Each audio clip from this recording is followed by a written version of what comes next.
সোহেল হচ্ছে আমাদের ছোট ভাই। এরা কোনোদিনই আমাদের এখানে আসে নাই, কোনোদিন ডিস্টার্ব করে নাই। এইখানে বিষয়টা হচ্ছে খামোকাই ছেলেটা ছবি নষ্ট করার জন্য কিছু লোক আছে যারা ওর ছবি তো নষ্ট করছে, আমারও ছবি নষ্ট করতেছে, বুঝলেন? কিছু বাটপাট টাইপের লোক আছে, বুঝলেন, যারা এই সমস্যাটা সৃষ্টি করছে। এইখানে আমরা শান্তি মতো, আমি আমি শূন্যপতি বাড়ি মালিক সমিতির সভাপতি, আমার নাম সোহেল রেজা, বুঝছেন?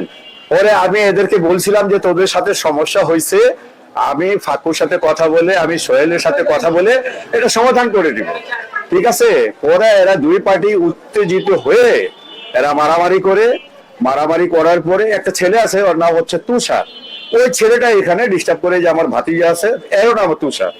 এর পকেট থেকে টাকা টুকা নিয়ে গেছে, সামনে ওই যে ইয়ের দোকান, ওখান থেকে টাকা নিয়ে গেছে 2 লাখ, বুঝছেন? টাকা নিয়ে গেছে, এবার ওইখানে দোকান বসে, ওই মানে একটু ডিস্টার্ব, আর কেউ না। আরে না ভাই, এগুলো মানে পুরাই ভৌতাবাজি। তো আর কি বলবো, ছেলেটা অনেক ভালো, সোহেল ভালো, তার ভাই ভালো, তাদের সাথে আমাদের ভালো রিলেশন আছে, বুঝছেন? এই পুরা সমাজটা নষ্ট করতে চাই মাহফুজ, এই ছেলে ভালো না।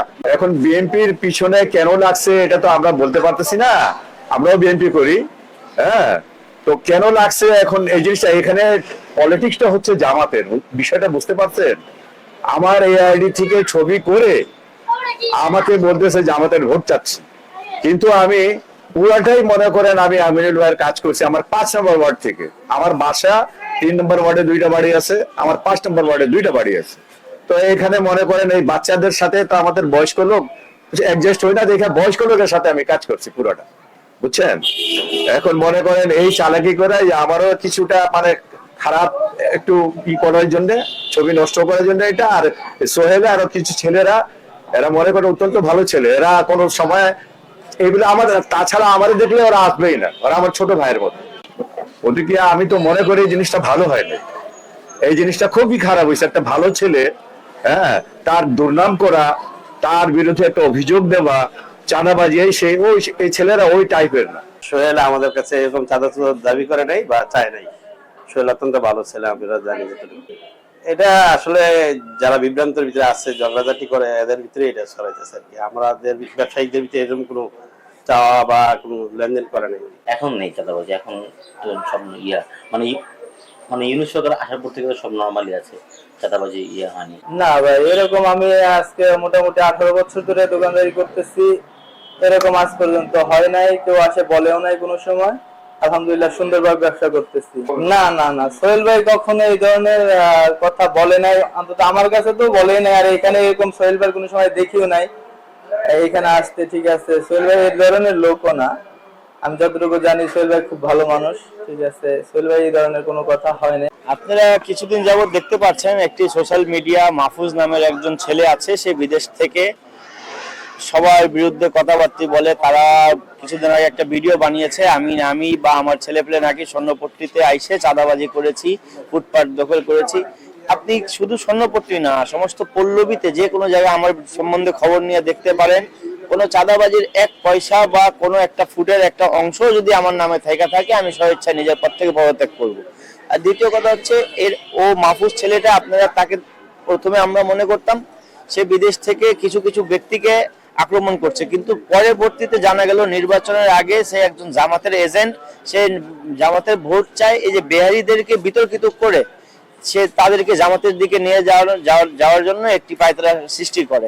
ইভেন এইখান থেকে আমার বিরুদ্ধে অনেক কথাবার্তা বলা হয়েছে। এই যে পরিবারগুলা তাদেরকে জোর করে, তাদেরকে হুমকি দিয়ে তাদেরকে বলেছে তার বাবা জন্য ভিডিও বার করবে, তাদের ভিডিও বের করবে আমার বিরুদ্ধে বক্তব্য না দিলে। এটা সবকিছু প্রমাণিত হয়েছে, আপনারা এটা জানেন।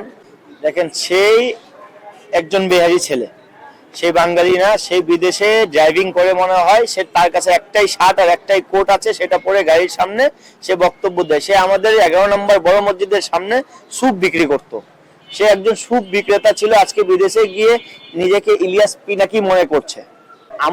আমাকে সর্বপ্রথম যে সময় থেকে, আমার ভিডিও ছাড়ার আগের থেকে আমাকে সে ফোন দিয়ে বলেছিল আমি একটা বিহারি সংগঠন উর্দুভাষী যুব ছাত্র আন্দোলনের কেন্দ্রীয় কমিটির সাধারণ সম্পাদক। আমাকে বলেছিল তুমি ওইখান থেকে বের হয়ে তুমি একটা দল গঠন করো, তোমার ইমেজ ভালো আছে, তুমি ছাত্র দলের আহ্বায়ক আছো, এই পুরা বিহারিকে তুমি নিয়ন্ত্রণ করবা। তো আমি নির্বাচনের ব্যস্ততার কারণে তার প্রপোজালের মধ্যে সাড়া না দেওয়ার কারণে আমার বিরুদ্ধে সে উঠে পড়ে লেগেছে। আপনারা জানেন ও একজন বিহারি ছেলে, 10 নম্বরে একজন জামাতের নেতা আছে, তিনি আওয়ামী লীগের দোষর বললে হয়, জামাতের নেতা না, এখন জামাতের লেবাস ধারণ করেছেন নিয়াজ খান। তার সাথে যোগ সাজস হয়ে তার থেকে টাকা পয়সা নিয়ে সে এগুলো অপপ্রচার চালায়। আজ পর্যন্ত আপনারা দেখেছেন সে কিন্তু বিহারির নেতা 3 জন, ফাক্কু সাহেবও আছে, মুশতাক সাহেবও আছে, নিয়াজ খানও আছে। সে কিন্তু নিয়াজ খানের বিরুদ্ধে কোনো কথা বলে নাই। আমার বিরুদ্ধে আক্রমণ করে এই জন্যই আমি একজন বিহারি ছেলে হয়ে ছাত্র দলের আহ্বায়ক হয়েছি, এটা তার এই প্রতিহিংসাতে আমার থেকে বের করতেছে না। আমি তার নামে মামলা করব, সিকিউরিটি আইনে আমি তার বিরুদ্ধে মামলা করব। তাকে যারা যারা সহযোগিতা করেছে আমি তার আত্মীয় স্বজনের খোঁজ পেয়েছি, তার নিকটতম আত্মীয় স্বজনের খোঁজ পেয়েছি, আমি তাদেরকে আদালতে দ্বারপ্রান্তে নিয়ে যাব।